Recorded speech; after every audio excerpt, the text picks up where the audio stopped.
Halo semuanya, balik lagi di YouTube channel Imperium Motorsport.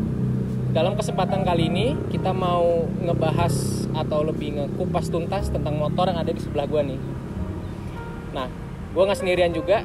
Kayak di video sebelumnya, gue sama Bro Alvin nih. Kita mau ngapain nih Bro Alvin? Nah, mungkin untuk review kali ini kita akan menjelaskan detail apa sih spesifikasi, lalu cocok gak untuk harian, lalu tenaga dari motor ini tuh galak apa enggak gitu ya. Mungkin.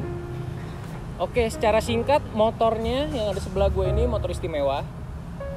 Ini nih Harley Davidson 48 Sportster 48 tahun 2013. Walaupun tahunnya nggak begitu muda lah ya, tahun 2013 ya 7 tahun yang lalu, lumayan lama. Tapi it's a shock kalau motor ini tuh populasinya nggak banyak, apalagi yang full paper. Nah yang sebelah gue ini full paper. Nah keistimewaan motor ini apa sih? Selain lu dapet Harley gitu, lu bawa Harley, lu dapet apa? Lu yang pasti lu dapet prestige dari motor ini. Lu lihat sendiri nih, gue kasih lu waktu buat ngelihat ke motornya langsung sebelah gue. Nah motornya itu untuk desain dia menurut gue itu timeless, nggak kenal waktu atau nggak kenal zaman sama sekali. Karena sampai sekarang Harley Davidson yang tahun 2019 ya desainnya itu aja, nambah fitur juga kayaknya enggak. Mungkin pergantian di mesin gitu ya. Nah ngomongin mesin, yang pasti kita nanti akan ngomongin riding experience ya. Kita kupas tuntas sementara di sini dulu. Nah untuk mesin dan ergonomi gue serahin ke Bro Alvin nih. Gimana Bro Alvin? Nah, untuk mesin Harley Sportster 48 ini memiliki kapasitas mesin 1200 cc dengan konfigurasi mesin V-twin khasnya dari Harley, dan uniknya Harley Davidson ini memiliki ciri suara yang khas ya bro ya. Suaranya khas, suaranya khas lah pokoknya. Ya, tidak bisa ditiru oleh brand-brand lainnya. Seperti contoh yang lainnya itu ada rivalnya itu mungkin Diavel ya, Ducati Diavel. Nah, Ducati Diavel itu mesinnya juga sama-sama bentuknya hampir mirip lah sama Harley, cuma suaranya itu tidak bisa sama seperti Harley Davidson. Mengapa? Karena Harley dari dulu sampai sekarang suaranya itu sangat khas dan bahkan brand-brand lain menirukan konfigurasi mesin V itu tidak ada yang sama seperti Harley Davidson. Lalu untuk ergonomisnya, posisi riding pertama. Posisi riding Harley Davidson ya seperti cruiser pada umumnya, yaitu kaki yang agak ke depan ya. Ya, depan. Agak ke depan, lalu posisi stang yang tidak terlalu tinggi. Jadi kesannya itu gagah gitu ya. Maco banget kalau kalian naik motor ini. Lalu untuk dipakai di perkotaan mungkin ya namanya Harley panas pasti ya. Pasti panas, apalagi kalau di kota kalian banyak macet, lalu cuacanya terik sekali. Waduh, kayaknya pakai Harley-nya San Mori aja deh bro, atau Night Ride aja ya mungkin ya. Bener. Lalu untuk mengenai tangki bensin dari Harley ini bisa dibilang kecil sekali untuk motor dengan cc 1200 cc ini ya. Iya, kecil banget. Berapa kapasitasnya? 7 liter. Nah, itu 7 liter itu gimana ya? Kalau untuk touring kayaknya tidak recommended karena kalian akan bolak-balik ngisi bensin, apalagi dengan kapasitas cc yang besar yang cenderung boros ya. Boros sekali pasti. Besar juga. Ya. Lalu untuk selanjutnya Bro Evan mungkin bisa nambahin? Mungkin sedikit tambahan lah ya. Nah, motor ini tuh nggak terlalu recommended untuk daily itu kenapa? Gua sendiri sempet bawa beberapa kali ya. Gua udah pernah bawa Harley Sportster ini khususnya, dan gua akan kasih tahu pengalaman gua. Dia itu tipenya, mungkin dari ergonomis ya. Posisi ridingnya itu cruiser banget seperti yang tadi Bro Alvin jelaskan ya. Kaki lu ke depan dengan posisi tangan yang lurus. Nah, untuk motor ini mungkin didesain lebih khusus ke market di US, karena motor ini memang originalnya dari negara bagian di US, yaitu Milwaukee. Untuk motor ini dibawa touring pun ya kurang, karena memang 7 liter doang tangkinya, 1200 cc. 1200 cc itu seukuran mobil apa ya Bro Alvin ya? Brio. Tapi cuma 7 liter. Brio aja 30 literan. 30 literan, tapi lu seminggu ngisi bensin berapa kali kan? Ini gue yakin lu bawa San Mori ya 2 kali, atau mungkin bisa cuman sekali gitu, tapi ngisinya ya sering-sering lah. Terus motor ini yang pasti panas karena nggak ada radiator sama sekali. Karena ini memang keeping it apa ya, budaya yang dipegang oleh Harley itu, mereka sangat menjaga budaya motor mereka. Seperti mereka tidak menambahkan radiator sama sekali, kecuali untuk model Street 500, Street Road, atau beberapa pabrikan lainnya. Kalau ini benar-benar air cooled, jadi kalau panas lu harus bawa kenceng bro. Nah, terus sedikit fun fact juga, tank ini 7 liter, dan menurut gue 7 liter itu udah dikit banget gitu untuk motor 1200 cc. Nah, tapi pada saat awal-awal Harley 48 ini keluar, itu tankinya awal cuma 2 liter. Nah, bayangkan motor sebesar itu, cc sebesar itu, tanki cuma 2 liter, lalu dinaikin jadi 3,3, dan alhasil sekarang walaupun cuma 7 liter. Tapi motornya ini it's fun to ride on the street ya. Kalau menurut Bro Alvin gimana nih? Untuk mengenai suspensi mungkin ya. Suspensi sangat nyaman. Karena apa? Suspensinya itu sangat empuk, lalu dipakai untuk di jalan paving terutama itu minim getaran ya. Minim getaran. Cuma mungkin getaran dari mesinnya aja yang kerasa. Nah, itu. Nah, ngomongin suspensi yang sangat empuk ini. Untuk cornering mungkin gak recommended ya? Gak recommended, soalnya motornya juga ceper sih. Ceper. Lalu pasti apa ya? Bumpy gini loh, kalau dibuat cornering bisa jadi kalian amit-amit jatuh lah kalau corneringnya terlalu parah gitu. Amit ya. Amin. Lalu untuk dipakai filtering gimana Bro Evan? Kalau dari gue sendiri, kalau motor ini gue bilang dia bobotnya itu kalau nggak salah lebih berat daripada Z800. Dia ini sekitar beratnya itu 260 kilo. Tapi surprisingly itu ringan. Mungkin karena efek dia adalah motor yang ceper. Dengan itu weight distributionnya juga enak. Gue sempat bawa itu kayak misalnya filtering yang lumayan parah gitu ya, kayak lu harus ngebanting tiba-tiba ke kiri atau ke kanan, itu masih enak gitu. Apalagi ditambah knalpot gacor. Harley standarnya pun knalpotnya udah ngeblar banget kan. Lu geber sedikit, mobil buka jalan pasti. Tapi ini bukan contoh yang baik ya. Gunakan saat dimana lo memang harus perlu lakukan gitu. Nggak recommended banget kalau kalian cuma buat pamer suara atau geber-geber, itu meresahkan gitu. Untuk sisanya karena motor ini ramping dan kecil, filtering juga enak, dan it's a fun bike to bring it on the street lah. Mungkin aku sedikit tambahin ya untuk mengenai fitur. Motor ini sangat minim fitur dengan harga yang mungkin tergolong gak mahal ya. Gak mahal lah. Ya. Oh ya, waduh. Haus. Ngopi bentar. Terima kasih Mas. Oke, kita lanjutin. Ya iklan dikit gak apa-apa lah ya. Apalah. Namanya orang ngomong pasti haus ya bro ya. Apalagi kopi di sore hari gini, es lagi. Nah, mungkin aku sedikit lanjutin lagi ya.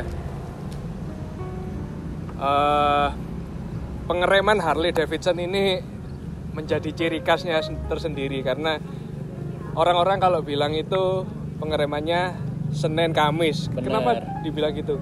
Karena untuk jarak pengeremannya sendiri butuh jarak yang cukup jauh, apalagi kita dalam kecepatan tinggi misalkan. Itu tidak seperti motor sport lainnya. Kalau Harley ini apa ya? Ya mungkin dia menjaga ciri khasnya itu ya. Ciri khasnya itu remnya pasti semua Harley pasti remnya Senin Kamis tadi ya. Nah, ngomongin Senin Kamis, ya istilahnya lu ngerem di hari Senin, berhentinya baru hari Kamis gitu. Jadi motor ini walaupun butuh angin di kecepatan yang tinggi, tapi kita harus tetap aware lah ya dengan keadaan jalan gitu. Dan dia surprisingly depan hanya ada satu kaliper di bagian sini nih kelihatan, bagian sininya nggak ada. Untuk bagian belakang masih tromol ya bro Alvin ya? Enggak, udah disc brake. Udah disc brake. Udah disc brake. Cuma ya kurang lah menurutku untuk motor seberat ini dan mesinnya sebesar ini. Karena ya bisa dibilang kita butuh 2 kaliper lah yang depan untuk mendukung pengereman dari Harley ini sendiri. Mungkin dari situ juga gue mau bilang ini sih, Harley ini memang motor yang enak dibawa kenceng gitu. Tapi sayangnya nggak kenceng-kenceng amat gitu. Tapi gue bukan menjelekkan. Harley ini memang enak dibawa pelan. Gue jelasin kenapa. Motor itu nggak perlu kenceng bro menurut gue. Harley ini mencontohkan kita kalau motor yang cc-nya gede nggak perlu dibawa kenceng-kenceng.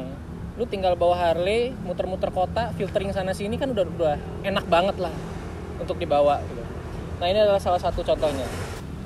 Kenapa Breva tadi bilang gak usah kenceng-kenceng banget? Ya bisa dibilang motor ini motor untuk santai. Karena kalau dilihat itu orang pasti seneng kalau lihat itu, oh Harley ini bawanya emang santai, lalu kita kecepatannya pun juga santai. Tapi berhubung di Indonesia banyak sekali terjadi macet di mana-mana. Nah, itu yang menjadi suatu problematika mungkin ya bagi pengguna Harley. Lalu Bro Evan mungkin nambahin lagi. Nah, gue mau kasih tahu ke kalian semua tentang budaya Harley Davidson yang di Indonesia. Peminat Harley Davidson di Indonesia itu banyak banget. Lu bisa nemuin banyak komunitas Harley yang namanya udah gede ataupun tidak mengatasnamakan Harley tapi penggunanya dominan Harley. Nah sekarang walaupun Harley kelihatan tua gitu kan, kayak motor klasik lah ya gitu. Ini dibanding W175 mungkin yang awal motor lebih milih W175 gitu. Tapi Harley ini ya gue bilang tadi ada prestisnya sendiri. Budaya Harley di Indonesia ini berkembang banget. Kita bisa lihat ya Bro Alvin ya, banyak anak muda yang sekarang bawa Sportster, bawa Road Glide lah, Street Glide, FXDR, waduh itu ganteng banget sih. Nah ngomongin ganteng, motor ini tuh gue bilang gak kenal zaman dan kenal umur. Nah mungkin Bro Afri bisa nambahin tuh. Nah desain dari Sportster ini dari awal muncul Sportster sampai sekarang, desain bodinya itu sama ya. Mungkin beda dari tadi yang Bro Evan bilang mesin sama kapasitas tangki.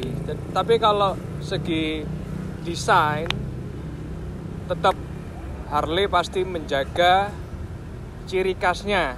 Jadi balik lagi ke model Harley yang lama pasti tidak akan lepas ya ciri khasnya. Sampai 2019 juga ya fitur ya kayak gini terus bodinya. Mungkin ada perbedaan yang kita belum tahu sih. Tapi ya sampai sekarang kayak gitu dan harga pun tetap naik. Ngomongin harga nih, unik ini. Unik sekali ya. Unik. Kalau nggak salah pada tahun 2013 yang lalu ini dibanderolnya itu 300 jutaan. On the road new-nya, brand new-nya ini tahun 2013 300 jutaan. Sekarang ya ini dibanderolnya 400 juta. Nah ini yang menarik gitu. Sekali lu dapet yang full paper gitu ya, apalagi full paper, harganya itu malahan melonjak gitu. Ini sebagai bukti ya.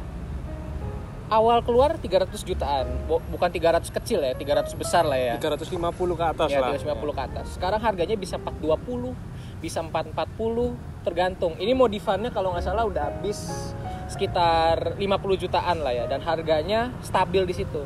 Nah di sini juga ngajarin kalau misalnya motor itu ternyata bisa dibuat investasi juga ya. Gitu.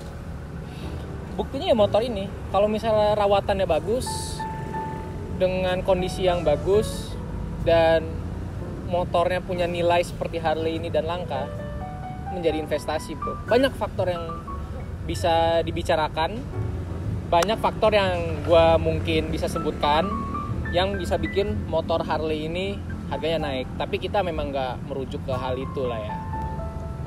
Nah ngomongin soal harga, tadi aku sempat lihat-lihat sedikit lah di YouTube. Bahkan 2 tahun lalu itu harga Harley itu masih di angka, ada yang jual di angka 350 juta. harga second. Tapi sekarang orang jual harga segitu itu gak masuk akal banget. Gak masuk akal banget. Pasti mereka jual itu 390 ke atas lah ya. 90 ke atas. 390 ke atas. Jadi harga bekas dari Sportster ini makin lama makin naik. Tapi kita tidak tahu sampai kapan harganya bakalan naik. Jadi kita nggak bisa memprediksi juga kita ya. Nggak bisa memprediksi juga kapan motor ini mungkin naik lagi, atau mungkin tiba-tiba motor ini malah tambah naik atau tambah turun gitu. Nah, yang pasti kalau kalian punya Harley sekarang itu sebuah investasi yang bagus. Nggak cuman investasi ya, tapi sebagai pemenuhan hobi kalian gitu. Oke, ntar lagi kalian akan lihat bagaimana sih impresi berkendaranya langsung yang dirasakan oleh pengendara dari Harley Davidson ini. Mungkin bisa dilanjutkan Bro Evan melalui vlog di atas motor Sportster 48 ini. Jadi untuk review yang formal tadi kita stop sampai waktu ini ya, mungkin ya. Jadi bisa dilanjutkan dengan Bro Evan nanti di atas motor Harley ini. Simak terus, abis ini gue akan jelasin pengalaman bawa langsung Sportster 48 ini.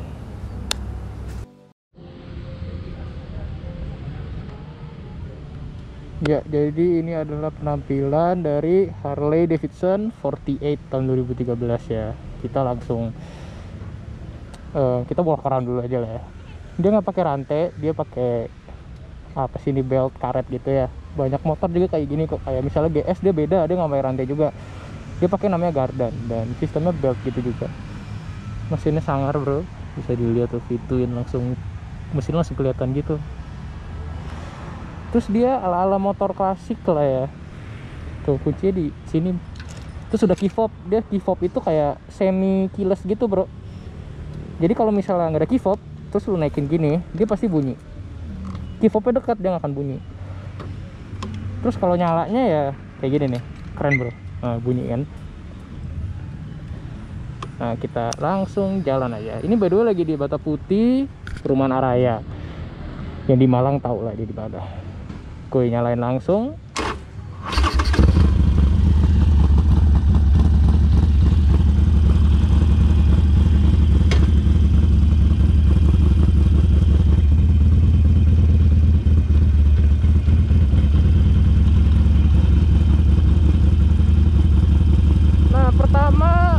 Tinggi gue itu 170 cm-an, 171 sekitar segituan. Dan gue napak karena memang motornya pendek juga ya.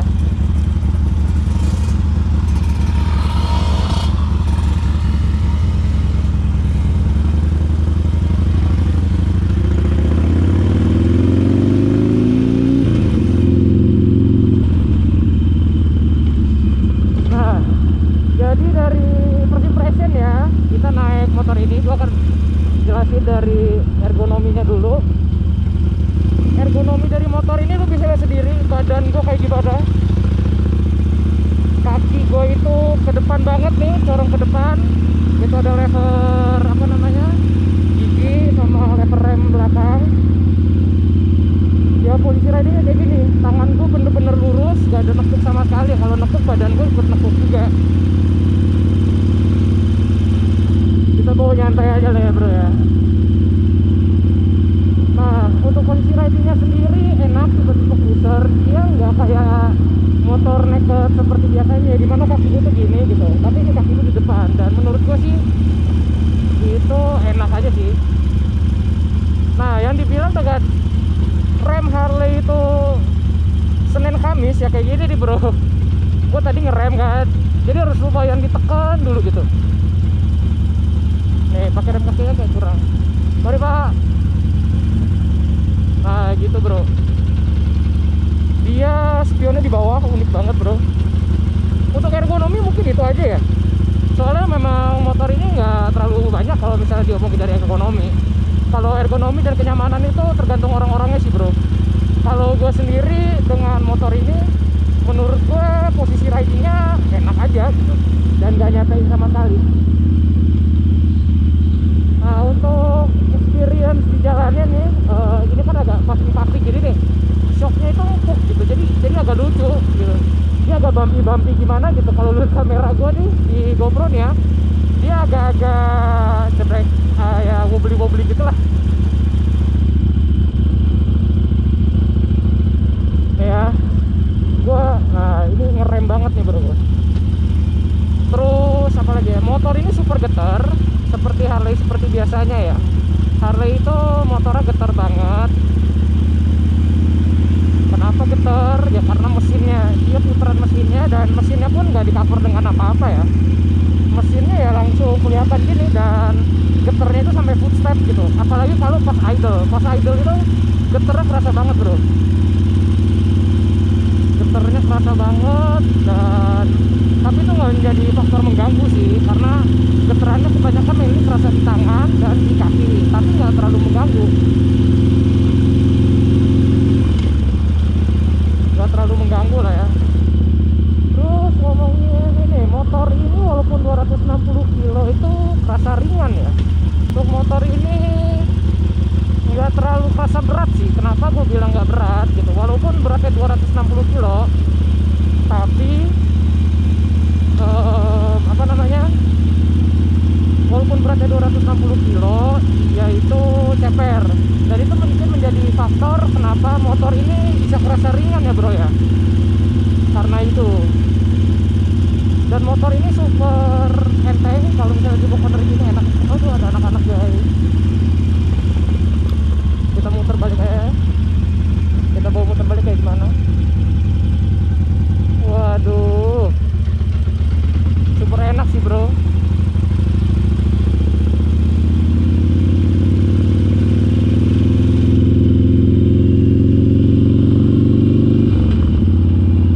Motor ini enak dibawa muter-muter gini nih. Lu bawa gini-gini itu enak, lu bawa filtering apalagi itu enak bro. Ya gua bawa ya. Dan tapi motor ini nggak bisa lu sembarang bawa cornering. Kenapa? Ya motor ini ceper gitu. Jadi kalau lu cornering gitu, ya pasti nanti kena skid plate atau footstepnya ini sih. Itu yang disayangin. Kecuali lu bawa road plate atau apa ya, mungkin itu jarak antara motor dan tanahnya itu masih lumayan gede lah ya. Duh, suaranya ngeblar banget. Gue takut warga sini kayak terganggu gitu. Tapi ya udah kebiasa mobil lah di sini. Di sini banyak mobil juga, gue tahu kok.